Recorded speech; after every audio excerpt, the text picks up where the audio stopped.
Hello and welcome back to 1001 Beers You Must Try Before You Die. I'm here with Kuno again. We are in my garden. It's summer. It's still nice and warm. Nice warm evening. So we're going to do a beer review, and I'm going to get you guess. I think you've had this. I'm quite sure you've had this one before. You've challenged me to guess this one. So it's from England.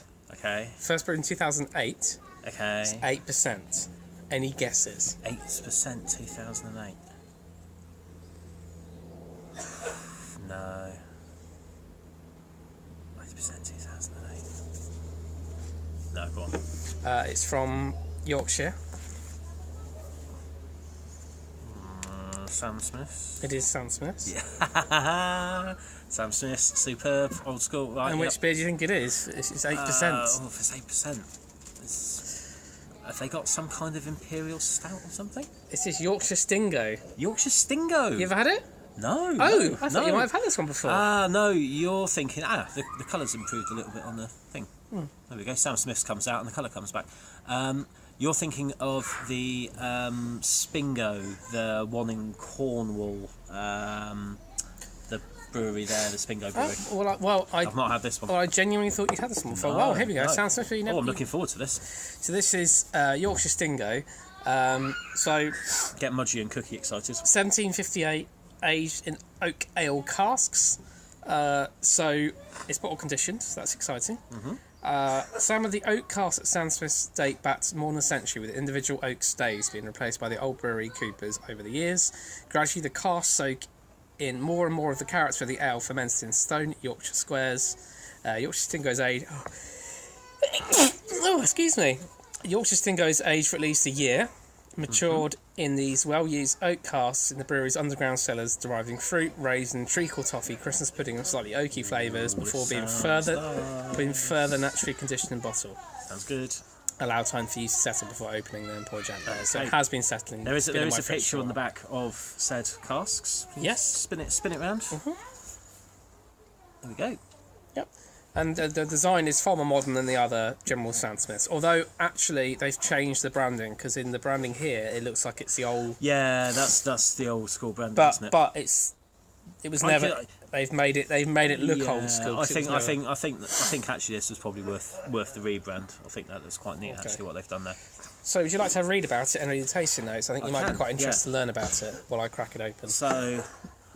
Sam Smith's is run by an old geezer called Humphrey, who hasn't opened a pub in Reading despite having owned it for 30 years. I've already explained the story of it on one of my previous Sam Smiths. Yeah, I've already explained about the lower ship, I'm afraid. Yeah, well, lower ship Mark II. So the miller, he bought him a barrel of ale and called it Right Good Stingo, declares the traditional English folk song. Depending on where the song is sung, it may well be rendered as Stingo in Yorkshire or Spingo in the West Country. There we go. But the meaning is the same, strong ale.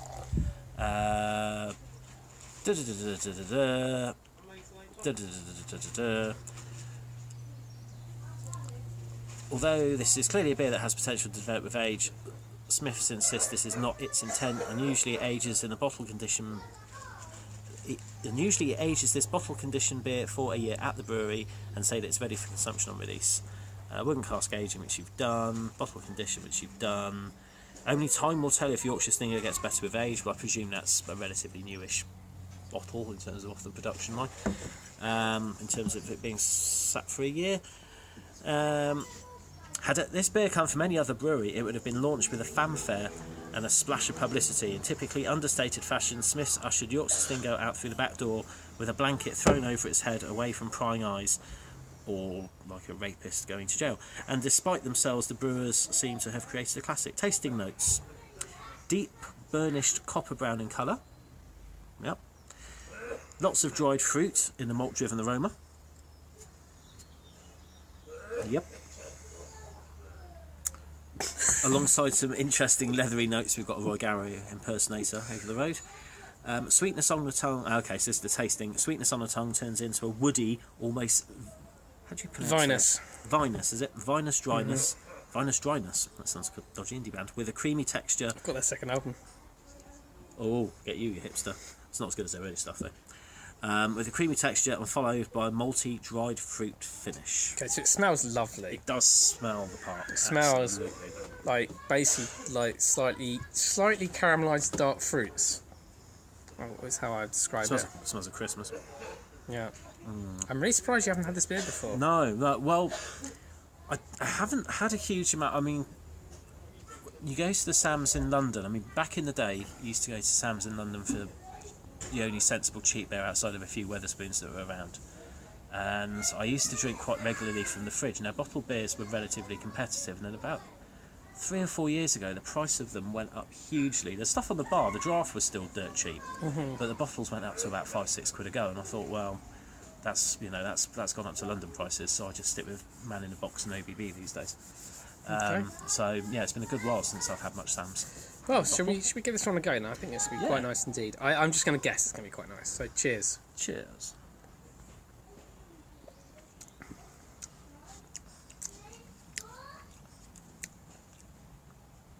Not bad at all.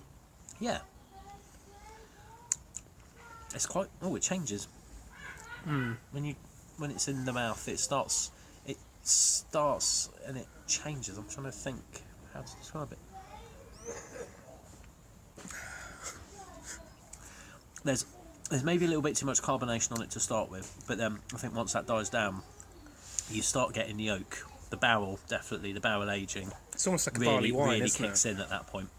Yeah, it hasn't got that cloying sweetness that a lot of those sort of barley wine type things have. It is pretty crisp. It's quite enjoyable, I think. It's very true. It's very raisiny, very treacly. I'm a bit oaky. Yeah. Fed oaky? These are the things that dreams are made of. Electric dreams? Any more for any more? No. No. No. That's 2 Human League gags. I mean, that's 2 more than most people would be able to Yeah.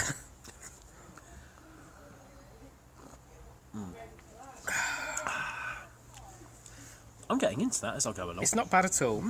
I wasn't sure what to expect.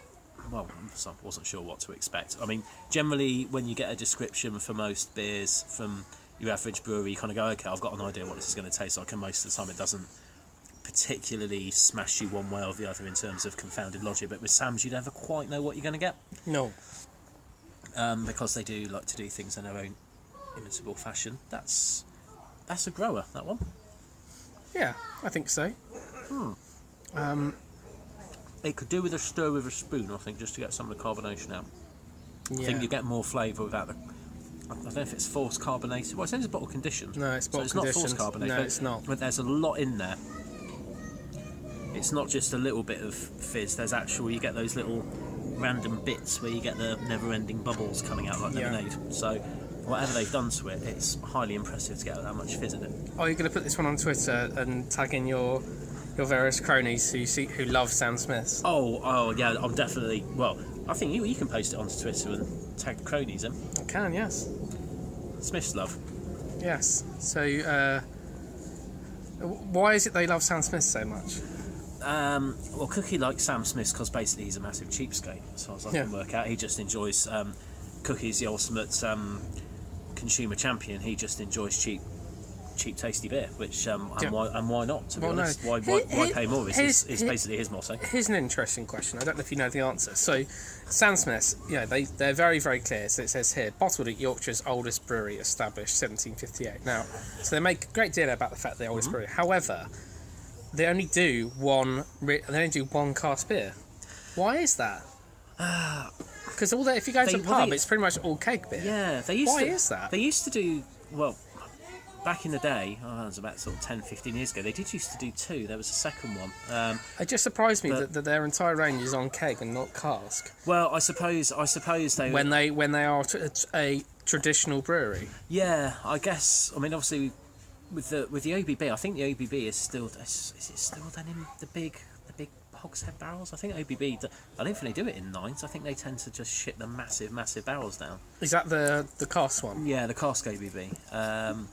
Is that the old brewery bitter? Yeah, that's it. So why they do it, I'm not entirely sure. It's just a perplexing thing to me about why. You'd have to ask.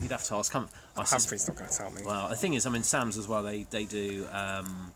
Like you go to a Sam's pub and everything is Sam's. You don't get. It's not like you have all the beer. It's your Sam's, and then you buy a packet of Golden Ones or Walkers. Even the bloody crisps and nuts, Mart's is theirs. Yes. It's an entire. It's like M&S. It's a monoculture.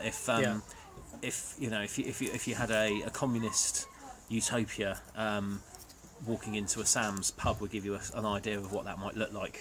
Do you reckon Jeremy Corbyn would feel at home in a Sam's pub? There's a thought. Who knows? He can feel like he's a member of the working class.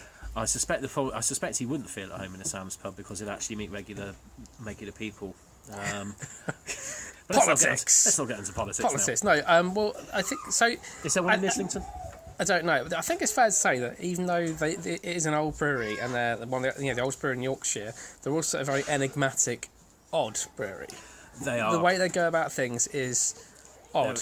Very odd. It is. I mean, you've done the story before. They've got a pub in Reading that they bought and never opened. There's one in Bath that we learnt about a few weeks ago. Just their business practices. Who are now bedfellows with us in the sense they've got a place that's been empty for about 30 years that Sam's have bought that they've never done anything with. And they just do the most unusual things. Like I think Humph, was it about a year ago, banned swearing from all his pubs. Not that really can be enforced to any great extent based on some of the places I've been in. But they also have some amazing... I mean, you think they won't make much money because a lot of their stuff's dirt cheap. Yeah. But then they have refurbished places like the Princess Louise, and I think it's the Fitzroy in London, where they've put back all the Victorian stuff that was torn out in the 60s and 70s when it was under different stewardship. They've got some amazing pubs in there. They're just a very, very odd brewery. Who do things in just... They're very, I suppose they're ultimately British, aren't they? Yeah, they're run by a mad eccentric who doesn't appear to make rational business decisions, but they're also utterly kind of wacky and lovable at the same time, whilst you can also hate their guts. Yeah, I hate them and love them because they're just bonkers. Absolutely bonkers brewery. The brewing world would be a lot more dull without Sam's. Yeah, I mean, what you've got essentially is you've got the traditional breweries who are now largely... big macro breweries. You've got like the Marsdens of the world and the Green King, and they're probably other. And they do things like, especially Marsdens. We are going to build this new pub. It is on the edge of town by the cinema and the McDonald's. It is a family-friendly mega pub because that's how you maximise your profits. And then you've got like it's almost like university. You've got the really old breweries, and you've got the Red Brick breweries essentially, which are like the probably Thingstons. there were